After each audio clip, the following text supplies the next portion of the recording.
Cinesiologia 1, professora Derbal Silva Aguiar Júnior, análise cinesiológica da remada.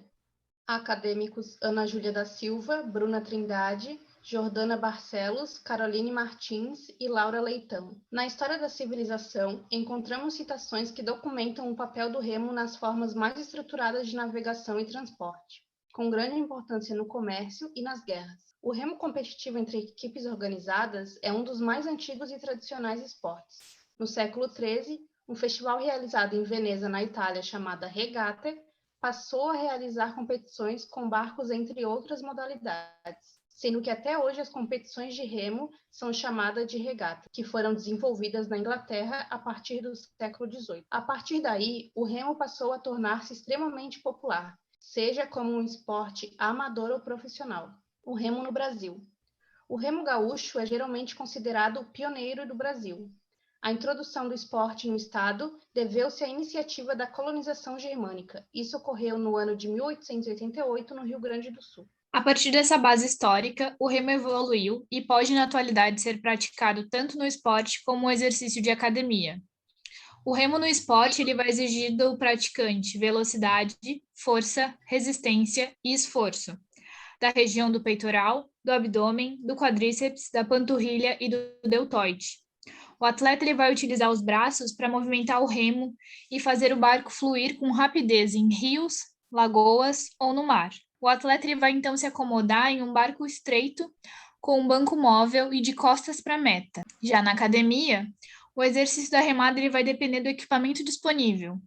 Alguns equipamentos eles vão permitir que o exercício ele seja feito exatamente igual ao esporte, isto é, com a possibilidade de mover também os membros inferiores, como esse que a gente vê na imagem, enquanto outros eles vão estar trabalhando apenas os membros superiores. Nesse caso, a gente tem como alternativa a remada baixa, que tem ênfase na hipertrofia da região dorsal. Nesse caso, e no que vamos avaliar no vídeo, os membros inferiores eles vão estar fixos ao equipamento.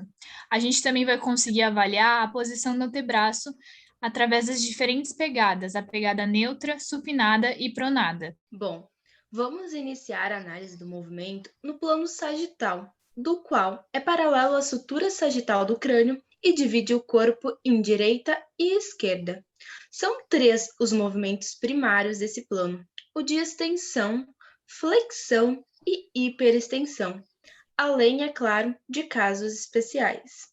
No movimento da remada baixa, percebemos que, além do exercício ser para membros superiores, a mão do indivíduo está em livre movimento no ar, como podemos perceber no vídeo. Sendo assim, consideramos esse exercício como de cadeia cinemática aberta. Em um primeiro momento, durante todo o movimento, em permanência estática, iremos visualizar uma flexão cervical e uma extensão lombar. Os joelhos e o quadril, ambos levemente fletidos, e o pé em dorsiflexão. Isso acontece para que ocorra a permanência dos membros inferiores fixos ao aparelho. Os ombros e os cotovelos irão realizar flexão e extensão. Ao puxar o triângulo para perto do corpo, Ana Júlia, nossa modelo, está fazendo uma extensão de ombro e uma flexão de cotovelo, como podemos perceber no vídeo. Logo após, ao retornar o objeto para a posição inicial, observamos uma extensão de cotovelo e uma flexão de ombro, como podemos perceber. Antes de darmos continuidade à análise cinesiológica da remada baixa, gostaríamos de salientar uma limitação técnica na gravação do vídeo no plano frontal, por conta da localização da máquina de polir. O plano frontal, também chamado de plano coronal, divide o corpo verticalmente em 2 metades, posterior e anterior. Neste movimento, percebemos que o antebraço está neutro por conta do triângulo. Inicialmente, na vista anterior, vemos no momento da puxada o movimento de adução ou retração da escápula, que consiste na aproximação da linha mediana do corpo com projeção do ombro para trás. Logo, vemos na aproximação o movimento de abdução ou protração da escápula, ou seja, acontece um afastamento da linha média e podemos ver uma projeção do ombro para frente. Consequentemente, a clavícula movimenta-se ao mesmo tempo que a escápula, fazendo retração quando o triângulo se aproxima e protração quando ele se afasta do corpo de Ana Júlia. Lembrando sempre que é incorreto dizermos que a clavícula faz adução e abdução.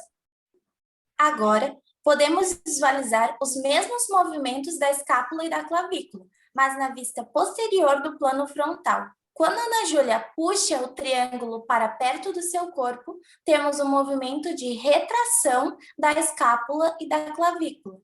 E no momento que ela afasta o triângulo do seu corpo, temos um movimento de protração de escápula e clavícula. Os 3 tipos de pegada de remada baixa modificam apenas o posicionamento da rádio ulnar, não tendo modificações nas posições iniciais e finais do exercício, nem na sua execução.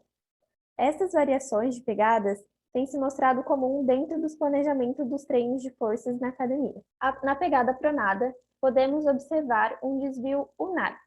A possibilidade de variação nas pegadas ocorre somente na articulação rádio-ulnar, que pode ser mantida pronada ou supinada, e essa mudança irá interferir na ativação dos flexores do cotovelo, não ocasionando maior influência nos demais grupos musculares envolvidos. Na pegada supinada, podemos observar o desvio radial. Pode-se concluir que o músculo bíceps braquial é um importante flexor do cotovelo e executa uma grande participação no exercício da remada baixa. Deste modo, podemos considerar que, ao se executar o exercício com a pegada supinada, o músculo terá maior nível de ativação e, consequentemente, sua posição mais favorável para a produção de força.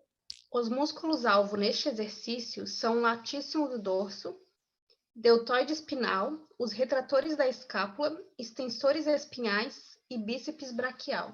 A remada baixa, como eu já havia mencionado, ela vai se enquadrar num exercício de fortalecimento da musculatura dorsal, que vai envolver as articulações da escápula, ombros e cotovelos. A literatura ela também nos apresenta algumas ressalvas enquanto à execução do movimento.